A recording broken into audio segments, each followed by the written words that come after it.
Welcome to Aquarius season. Capricorn season was about the climb, but Aquarius season, it's about the view from the top and then building a flying car to get even higher. On January 19th, the sun moves into the sign of the water bearer. If you've been feeling like an alien in your own life, congratulations, you're right on schedule. To define our goal this season, let's talk about tradition and innovation. In Aquarius season, tradition isn't something to be destroyed, but something to be audited. The Capricorn foundation was laid demanding that we acknowledge the tradition provides the stability to survive, while Aquarius critiques these traditions. Look at the 9 to 5, for example, or the way things have always been done. Aquarius season asks us to scrutinize these traditions and ask, is this efficient? Is this fair? Does this actually make sense in 2026? Tradition is the anchor, but innovation is the sail. The goal of this season is to pull up the anchor and see where the wind actually wants to take us. The transition from Capricorn to Aquarius is often described as the shift from the mountain to the sky. It is arguably the most dramatic change of state in the zodiac because it moves us from the densest form of earth to the highest form of air. Capricorn energy is heavy, structured, and focused on the physical, and it can be visualized as the climb. It's about what can I prove and how much have I earned. There's a lot of pressure, like being at the bottom of a deep ocean or the peak of a high mountain. As the sun crosses the threshold on January 19th, the gravity suddenly lets up. You might feel a sense of mental lightness. The heavy to-do list of Capricorn start to feel less like requirements and more like suggestions. This suggests that the shift of mindset is that you stop asking, is this working? And start asking, is it worth it? To understand this further, we have to examine what Aquarius is trying to teach us. And that is a lesson of individualism and why it's okay to be the weirdo in the room. Unlike most signs, Aquarius has 2 ruling planets that seem to contradict each other, and that's why Aquarians can be so hard to pin down. The first ruler of Aquarius is Uranus, which is the modern ruler. The planet of lightning, sudden change, and genius. This gives them their weirdo edge and their love for tech and their need to break rules. The second planet that Aquarius is ruled under is Saturn, which is the traditional ruler. The planet of structure, time, and discipline. This gives them their fixed nature. They aren't just rebels, they're system builders.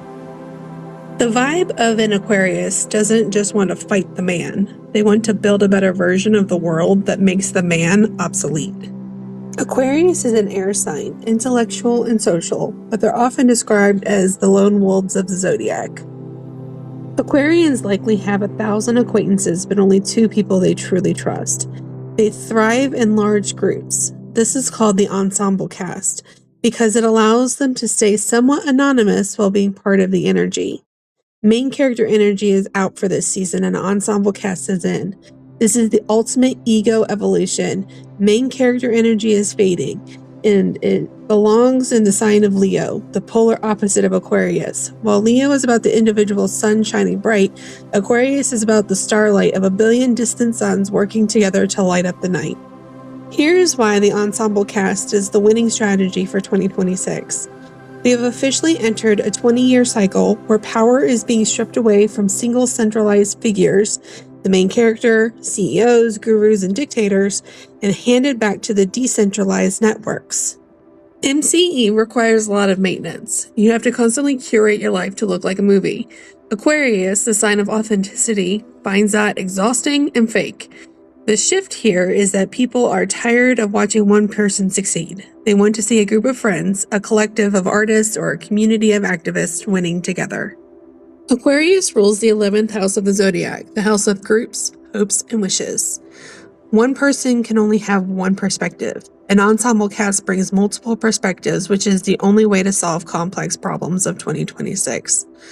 This season, don't ask how can I stand out, ask who is in my circle and how can we amplify each other. Success this year is a team sport. To thrive in Aquarius season, especially in a year as heavy on Aquarian energy as 2026, you have to stop trying to control the outcome and start focusing on innovation, community, and detachment. Here are a few practical tips to help you thrive in this season of radical assessment. Tip 1. Curate your ensemble cast. Since we've established that main character energy is out, your success depends on those who you surround yourself with. Aquarius rules the 11th house of friends and networks. If your social circle feels stagnant or old world, it's time to find a new node. Join a community, a Discord, a local garden, or a political movement. Look for people who share your ideals, not just your hobbies. Tip 2. Radical mental detachment. Aquarius is a fixed sign. It lives in the upper atmosphere. To thrive, you need to get some distance from your own drama. When things go wrong, don't react emotionally. Instead, say, "That's an interesting data point," and look at your life like an experiment you're observing from a distance. Audit your shoulds. Aquarius hates arbitrary rules. Spend 10 minutes listing everything you feel you should do. If it doesn't serve your future self or the collective, delete it. Tip 3. Humanitarianism. Pick a cause. Aquarius is a humanitarian of the zodiac. Here is an Aquarius outlook for 2026 for the zodiac. For air signs, Gemini, Libra, and Aquarius, this season feels like finally being able to breathe after spending months underwater. Since the sun is moving through your own element, your intellectual engine is humming. However, because Pluto is also in the mix, this isn't just a fun social season, it's a deep identity-altering upgrade. For the fire signs, Aries, Leo, and Sagittarius, Aquarius season acts like an oxygen to a flame. Because air and fire are compatible elements, the season won't feel heavy or restrictive. Instead, it feels like a sudden surge of momentum. However, since Aquarius is a fixed sign, the challenge for you is to move away from momentary sparks and towards sustainable heat. For the earth signs, Taurus, Virgo, and Capricorn, Aquarius season feels like a software update for your very physical, grounded lives. You are the signs of the here and now, but Aquarius is pulling your focus toward the what if. In 2026, this transition is about moving from security to flexibility. For the water signs, Cancer, Scorpio, and Pisces, Aquarius season 2026 feels like a psychological deep dive. Because your element is so connected to emotion and intuition, the dry intellectual air of Aquarius can sometimes feel a bit cold. But this year, it acts as a powerful clarifying agent. This year, the water signs are moving from feeling the world to understanding the world. We're standing at the edge of a new era. For the last few years, we've been told that to survive, we had to be the loudest, the strongest, or the most main character. But Aquarius season 2026 is here to prove that the real power doesn't live in a single spotlight. It lives in the network. It lives in the weird ideas you were too afraid to share in the communities you haven't met yet.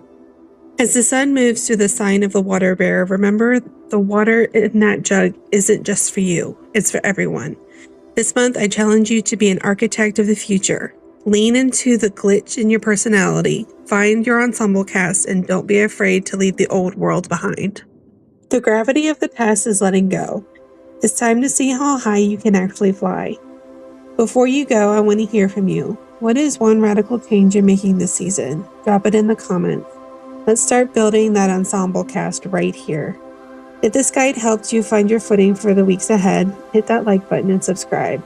Stay tuned for our deep dive into February eclipse and the upcoming Sabbath of Imbolc. Stay curious, stay rebellious, and most importantly, stay weird. I'll see you in the future.